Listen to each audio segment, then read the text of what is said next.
America और Iran के बीच तनाव कोई नई बात तो नहीं है, लेकिन हाल ही में जो बयानबाजी सामने आई है उसने एक बार फिर दुनिया का ध्यान इस क्षेत्र की ओर खींच लिया है कि क्या तनाव और ज्यादा बढ़ने वाला है, ये युद्ध और ज्यादा भीषण होने वाला है। खासकर जब अमेरिका के राष्ट्रपति डोनाल्ड ट्रंप ने ईरान के पुलों और पावर प्लांट जैसे बुनियादी ढांचे पर हमले की धमकी दे डाली, तो इस पर ईरान की प्रतिक्रिया भी उतनी ही तीखी रही। ईरान ने इसे खतरनाक खेल और नरसंहार की धमकी करार दिया। आम लोगों के लिए यह समझना जरूरी है कि आखिर ये पूरा मामला है क्या, इसकी पृष्ठभूमि क्या है और इसके संभावित असर क्या हो सकते हैं। पावर प्लांट और अन्य बुनियादी ढांचे किसी भी देश के लिए कितने अहम होते हैं, ये हर किसी को पता है। देश की इकोनॉमी उससे सीधे जुड़ी होती है और ईरान के केस में तो विश्व इकोनॉमी यानी कि दुनिया की अर्थव्यवस्था इससे जुड़ी हुई है। ये केवल इमारतें नहीं होती बल्कि आम जनता की रोजमर्रा की जिंदगी इन पर निर्भर करती है। बिजली, परिवहन, पानी की सप्लाई, ये सब इन्हीं ढांचों के जरिए चलता है और इसीलिए जो राष्ट्रपति डोनाल्ड ट्रंप ने धमकी दी है उसका पलटवार करते हुए ईरान ने इसे नरसंहार करार दिया है। अगर किसी देश के इन ढांचों पर हमला होता है तो उसका सीधा असर आम नागरिकों पर पड़ता है और यही वजह है कि ईरान ने ट्रंप की इस धमकी को नरसंहार जैसी स्थिति पैदा करने वाली बात बताया है। अब ईरान की ओर से आए बयानों में एक बात बार बार दोहराई गई है कि यह सिर्फ सैन्य या रणनीतिक मामला नहीं है बल्कि आम लोगों के खिलाफ कार्रवाई की चेतावनी है।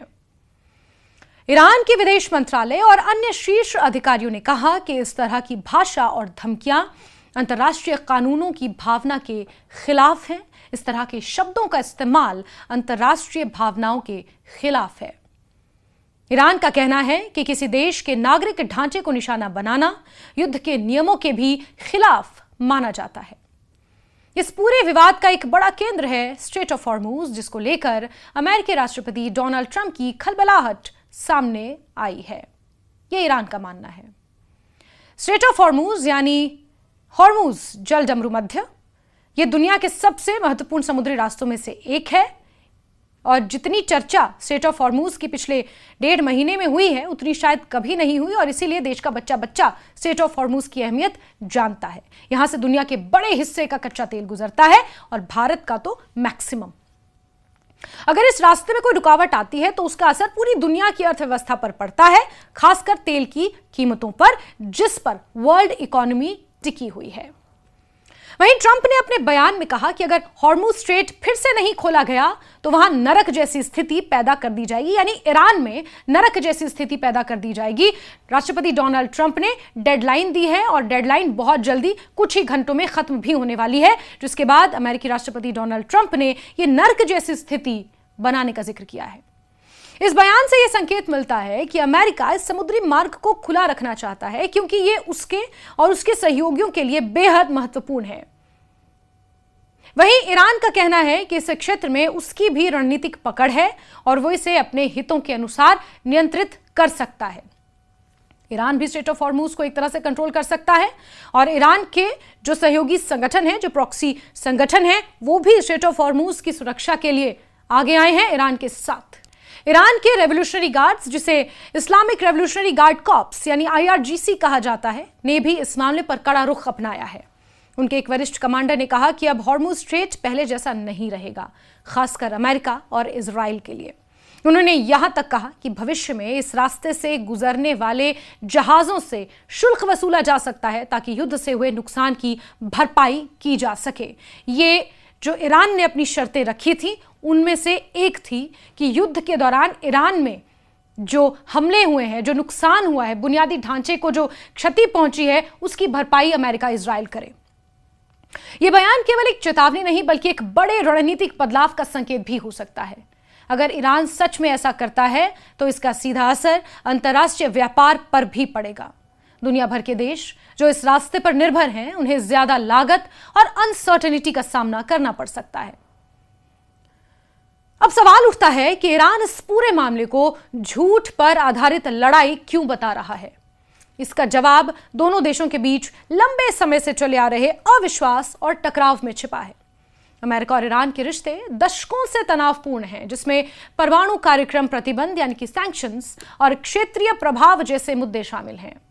ईरान का मानना है कि अमेरिका अक्सर उसके खिलाफ दबाव बनाने के लिए आरोपों और धमकियों का सहारा लेता है। वहीं अमेरिका का तर्क रहा है कि ईरान की नीतियां क्षेत्रीय स्थिरता के लिए खतरा है, खासकर उसका परमाणु प्रोग्राम।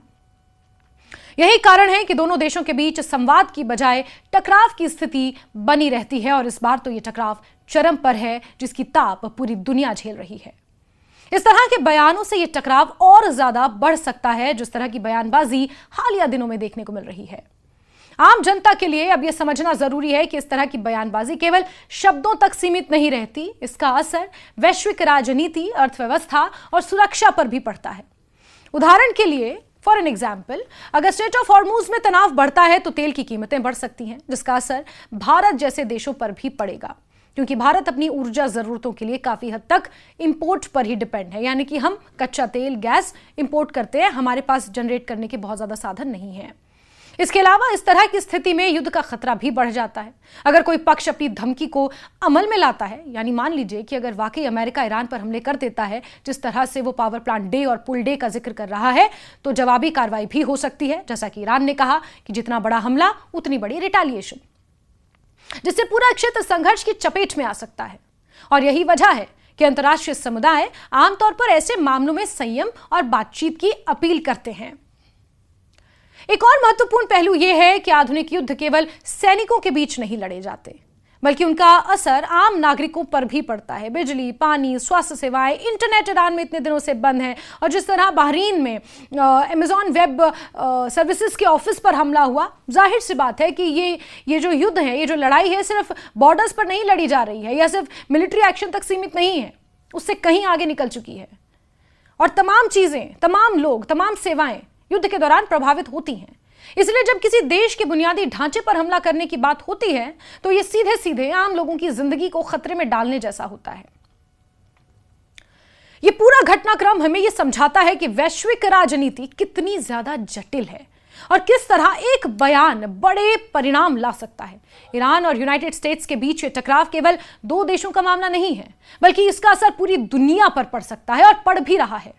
आने वाले समय में यह देखना बहुत जरूरी होगा कि क्या दोनों पक्ष अपने रुख को नरम करते हैं, या फिर ये जो धमकी और ये जो तनाव बढ़ता चला जा रहा है, ये किसी तरह एक्शन में भी बदल सकता है। अगर एक्शन में बदल गया तो यकीन मानिए तबाही बहुत ज्यादा होगी। फिलहाल स्थिति संवेदनशील है। राष्ट्रपति डोनाल्ड ट्रंप सोशल मीडिया के जरिए धमकियां तो दे रहे हैं, लेकिन ईरान भी लगातार रिटेलिएट कर रहा है, भले धमकियों के जरिए।